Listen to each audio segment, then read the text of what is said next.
Kung lumaki kang Pilipino noong dekada 80 at 90, siguradong kilala mo si Snooki Serna, ang babaeng tinawag na fantasy queen ng Philippine cinema. Ang aktres na nilaro ang mga papel na hindi kayang gawin ng kahit sino. Ang mukha ng Regal Films na kasabay ng mga pangalang Maricel Soriano, Dina Bonnevie at Gabby Concepcion. Ang babaeng sa edad na 3 taong gulang ay nagsimula na sa harap ng kamera at sa rurok ng kanyang katanyagan, tila walang makakatigil sa kanya. Pero ngayon, kung hahanapin mo siya sa primetime, halos wala siya. At ang dahilan kung bakit ay hindi ang kawalan ng proyekto, hindi ang pagbabago ng industriya, hindi ang simpleng pagod sa showbiz. Ito ay kwento ng isang babaeng dumaan sa depression na tumagal ng maraming taon, na natuklasan na may polyps sa kanyang colon, na dumaan sa 2 kasal na parehong hindi nagtagal, at ngayon, sa edad na 59, ito na ang tunay na kwento ni Snooki Serna. Para maintindihan natin ang buong kwento ni Snooki Serna, kailangan muna nating bumalik sa simula. Ang kanyang tunay na pangalan ay Maria Milagros Sumayao Serna. Ipinanganak noong Abril 4, 1966. Ang kanyang ama ay si Antonio Berna, mas kilala bilang Von Serna, isang aktor at modelo na may dugong Filipino-Spanish. Ang kanyang ina ay si Milagros Serna, mas kilala bilang Mila Ocampo, isang sikat na artista noong dekada 50 at 60 na ipinanganak sa lungsod ng Iriga, Camarines Sur. Ang kanyang mga lolo at lola sa ama ay sina Antonio Bonvicio Serna at Maria Victoria Esmercado. Lumaki siya kasama ang kanyang kapatid na si Anton Serna, at sa ilang bahagi ng kanyang kabataan, nanirahan din siya sa kanyang tiyahin na si Aiden. Sa isang pamilyang may malalim na ugat sa industriya ng sining, hindi na nakakapagtaka na sa napakabatang edad ay nagsimula na siyang lumabas sa harap ng kamera. Pero ang simula ng karera ni Snooki Serna ay hindi lang isang kwento ng talento. Ito ay kwento ng isang batang 3 taong gulang, na ang unang pelikula ay ang Wanted Perfect Mother noong 1970.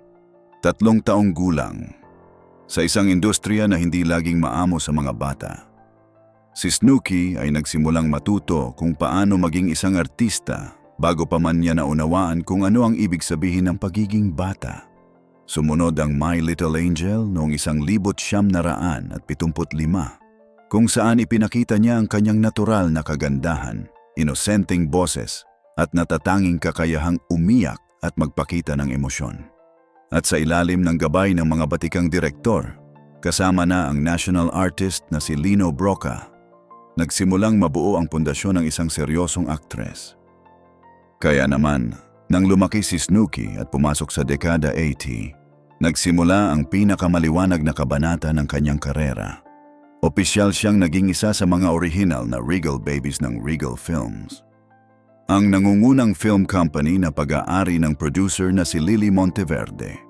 Kasama niya sa grupong ito ang mga pangalang hindi malilimutan ng Philippine cinema: Maricel Soriano, Dina Bonnevie, Gabby Concepcion, Albert Martinez, William Martinez.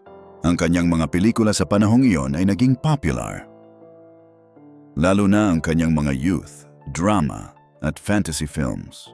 Young Isabel noong 1981, Experience noong 1984, ang sikat na Waray-Waray Bidang-Bida noong 1984. Pero ang pinaka-memorable niyang tagumpay sa pelikula ay ang 1986 film na Bulag, Pipi at Bingi, kung saan ginampanan niya ang karakter na si Jess, isang babaeng may kapansanan sa mukha na ang hitsura ay nagbabago sa pamamagitan ng isang loose blouse.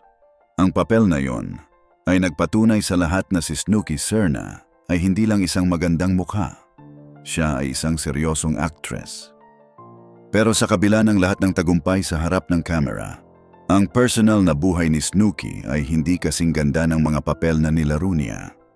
Noong Marso 17, 1992, ikinasal siya sa aktor at modelo na si Ricardo Cepeda. Isang seremonya na dinaluhan ng kanilang mga kamag-anak, mga artista at mga malapit na kaibigan. Ang kanilang kasal ay nagbunga ng 2 anak na babae. Si Samantha Cepeda, ipinanganak noong 1992, at si Sachi Cepeda, Ipinanganak noong 1996. Si Samantha ay nagtapos ng International European Studies sa De La Salle University at pumasok sa corporate world. Si Sachi naman ay nag-major sa literature sa parehong universidad. Pero sa kabila ng magagandang anak, ang kasal ni Snooki at Ricardo ay dumaan sa matinding pagsubok. Kaya naman, noong Enero 2006, opisyal na na-approve ang kanilang civil annulment. Sa mga pahayag ni Ricardo Cepeda pagkatapos, nilinaw niya na kahit maganda ang kanilang relasyon bilang mga magulang sa kanilang mga anak, pinili nilang huwag maging malapit na magkaibigan at magkaroon ng sariling direksyon sa buhay. At sa mga sumunod na taon, nagpasya si Snooki na subukan muli ang pag-ibig. Noong Mayo 2006, ikinasal siya sa isang civil ceremony sa vocalist ng rock band na Blue Jeans Junkies, si Nino Mendoza. Pero ang unyong ito ay mabilis na natapos at nagresulta sa annulment pagkatapos ng ilang buwan. 2 kasal, 2 pagtatapos. At sa gitna ng lahat ng iyon, may isang bagay na matagal na niyang tinataglay ng mag-isa. Pero hindi lang ang mga relasyon ang nagbigay ng hamon sa buhay ni Snooki. Kasi sa kabila ng kanyang ngiti sa harap ng kamera, sa kabila ng kanyang mga papel na puno ng lakas at determinasyon, si Snooki ay lihim na nakikipaglaban sa isang sakit na hindi nakikita ng mga tao. Ang dysthymia. Isang uri ng chronic at pangmatagalang depression na nagdudulot ng patuloy na kalungkutan, kawalan ng pag-asa, at mababang enerhiya sa loob ng maraming taon. Sa loob ng mahabang panahon, dala-dala niya ang sakit na ito. Nagdulot ito ng mga emosyonal na breakdown na nakaapekto sa kanyang personal na buhay at profesional na obligasyon. At sa labas ng lahat ng iyon, natuklasan pa niya na may polyps siya sa kanyang colon o malaking bituka. Mga abnormal na paglaki ng tissue sa loob ng bituka na nangangailangan ng agarang medikal na atensyon at operasyon para matiyak na hindi ito magiging cancer. Kaya naman, sa gitna ng lahat ng hamon na iyon, nagpasya si Snooki na humingi ng tulong. Nagpunta siya sa tamang medikal na payo. Sumailalim sa mga kinakailangang pamamaraan para alisin ang mga polyps. At regular na sumasailalim sa mga pagsusuri para mamonitor ang kanyang kondisyon. Para sa kanyang depression, ang laban ay mas mahaba at mas komplikado. Pero sa tulong ng tamang medikal na gabay, ng suporta ng kanyang pamilya at ng kanyang malalim na pananampalataya, unti-unting nagsimulang gumaling si Snooki at noong 2011, opisyal siyang sumali sa Iglesia ni Cristo. Sinabi niya na ang relihiyong ito ay naging isang malaking pundasyon ng kanyang emosyonal at espiritual na kagalingan. Pero hindi nangangahulugang madali ang lahat pagkatapos ng 2011, kasi ang paglalakbay patungo sa kagalingan ay hindi isang tuwid na linya. May mga araw na mahirap, may mga sandaling gusto niyang sumuko, may mga pagkakataon na ang sakit ay tila mas malakas kaysa sa kanyang kalooban. Pero sa bawat pagkakataong iyon, pinili ni Snooki na magpatuloy. Pinili niyang magtiwala sa proseso. Pinili niyang maniwala na may mas magandang bukas sa kabila ng lahat ng sakit. At ang pagpiling iyon ay nagbunga. Kaya naman, ngayon, sa taong 2026, ang kalusugan ni Snooki Serna ay nagpakita ng malaking pagbabago at pagpapabuti. Ang kanyang mga pisikal na karamdaman ay nasa ilalim na ng kontrol. Ang kanyang laban sa depression ay matagumpay na. Sa tulong ng tamang medikal na payo, suporta ng pamilya at kanyang malalim na pananampalataya. At ang pinakamagandang balita ay ang kanyang pagbabalik sa kanyang unang pagmamahal. Ang pag-arte. Pagkatapos ng halos 1 taon na pahinga mula sa pag-arte, na ginamit niya para mag-focus sa paggawa ng mga video sa kanyang YouTube channel, opisyal siyang bumalik sa telebisyon. Siya ay bahagi ng pinakabagong GMA Afternoon Prime teleserye na pinamagatang House of Lies, na nagsimulang mag-air noong Enero 19, 2026. Sa seryeng ito, ginagampanan niya ang karakter na si Evelyn Castillo, isang matindi at realistikong papel. Kasama sina Beauty Gonzalez, Chris Bernal at Jackie Lou Blanco. Pero hindi lang ang kanyang kalusugan at karera ang nagbago. Kasi pati na rin ang kanyang puso ay nakahanap ng kapayapaan. Ayon sa mga ulat, ang kanyang 5 taong relasyon sa kanyang kasintahang si Ramon Villarrama ay masaya at matatag. Kahit inihayag niya na wala silang plano na magpakasal sa kasalukuyan.